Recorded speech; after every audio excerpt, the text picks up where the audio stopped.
Hey everybody, one that always bored, never boring. At the moment, a lot of my time is being taken up with Warhammer Quest Cursed City. That's assembling miniatures, thinking up paint schemes, and of course playing the game as much as I possibly can, taking lots and lots of notes, and trying to draw together my thoughts and feelings ready for a forthcoming review. Despite that, I'm still trying to get out as many videos as I can on the channel, and it just so happens that today, issue 463 of White Dwarf magazine landed on my doorstep. I don't normally review White Dwarf magazine as such on this channel. I think there are lots of other channels that will go through White Dwarf and what it contains. I tend to just look at it specifically from the point of view of, is there something related to Games Workshop board games I am interested in that I think my audience might be interested in? And that predominantly means, is there anything related to Warhammer Quest in the magazine? The short answer for issue 463 is no. And that is a little bit weird. So here we have issue 463 of the magazine, and I'm going to skip straight over my usual joke of pointing out how weird the Primaris Marine looks on the cover, and we're going to get straight to the point I want to make in this video, which is, why isn't there anything related to Warhammer Quest in this issue of White Dwarf magazine?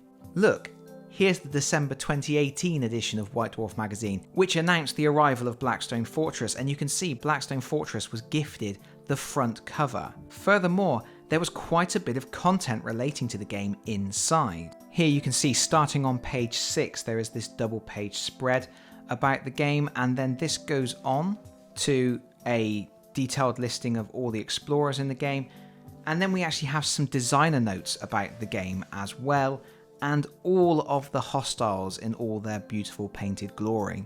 And then later on in the same issue, we have an article called First Blood, which is a battle report for Blackstone Fortress. They actually show the game in action over the course of a pretty detailed, comprehensive playthrough. And even a few pieces of Blackstone Fortress artwork made it into the Illuminations section. For issue 463, the issue coming out the week after the release of Cursed City, I cannot find a single reference to Cursed City anywhere in this magazine. And I only really think this is interesting because I think it highlights the problem that Games Workshop are having at the moment. Games Workshop has always run an incredibly tight ship. They have always had this weekly rotation of new products in. They have pre-orders. The next week, those products hit the shelves and new pre-orders come out, and around and around and around we go. And it's a perfect, well-oiled machine, and the logistics involved are mind-blowing. But I think the current global situation has caused some serious issues for Games Workshop, and it's not easy to get all their ducks in a row when they're such a large company.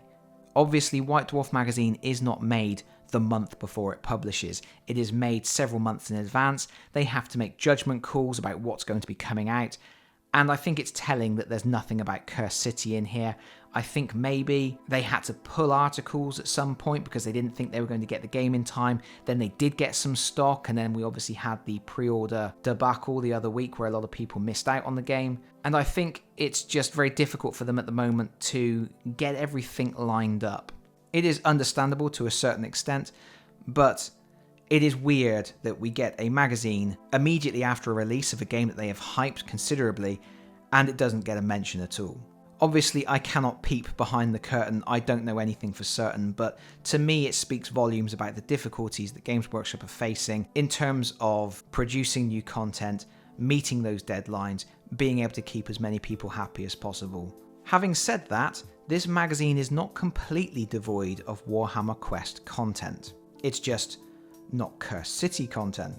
Rather bizarrely, and again, probably because of the difficulties involved in getting all of these different products to line up, this particular issue of White Dwarf includes an 8-page fluff piece on the Liber Xenologist book, which was a book that sold out almost immediately when it was released several weeks ago.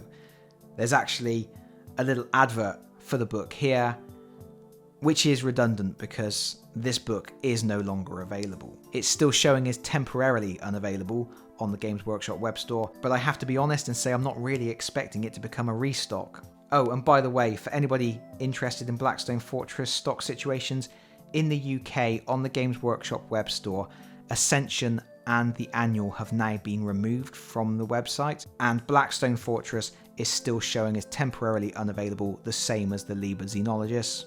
The Blackstone Fortress novel and the Servants of the Abyss are the only two products still available. Over on the US website, it's pretty much the same situation. Ascension has been removed, the annual has been removed. However, the base game is showing as back in stock for the time being, so anybody in America who really wants to pick up Blackstone Fortress, there is a chance again. Of course, it still may be available in third-party retailers as well. That's besides the point. Moving on, this magazine has an 8-page spread on the Liber Xenologus, and I guess it's a small compensation for people who wanted to get the book but missed out on it, because it has some of the artwork from it. It has pictures of the Zote. We have Janus Drake here, looking smug in his chair. We have some of the other beasties that he has heard about or perhaps even confronted on his adventures. And some more unusual pieces. But this is it. This is the only hint of anything Warhammer Quest related in issue 463. So if you are only a Warhammer Quest player, this is an issue of the magazine that you can skip. The last thing I did want to point out, and this is something kind of cool, a little bit exciting if you can get excited about little bits of card like I do. In the center of this magazine, there is actually a thick card insert. It's not even an insert, it's actually bound into the pages, and they've used it to produce 2 war scrolls, front and back. Now, I'm old enough to remember when Games Workshop used to put card sections in White Dwarf magazine before. It was always nice to be able to cut out a card section like this and have some proper decent card quality extras.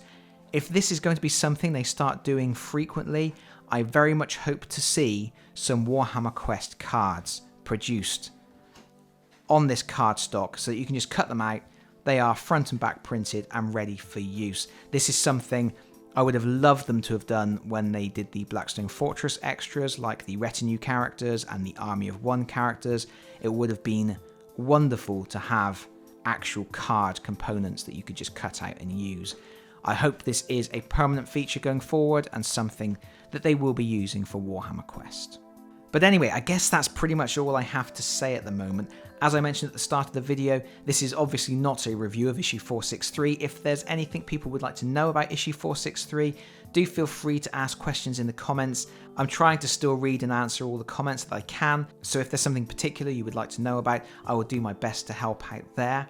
But this was really just for those people who follow my channel for the Warhammer Quest content, just to let you know that nothing to see here really, but perhaps there might be in the future. That's it from me for now. Thank you so much for watching. If you've enjoyed the video, please consider pressing the like button. If you really enjoyed the video, please consider subscribing if you don't already do so. And hopefully, I'll see you all again very soon. Bye bye everyone. Bye bye.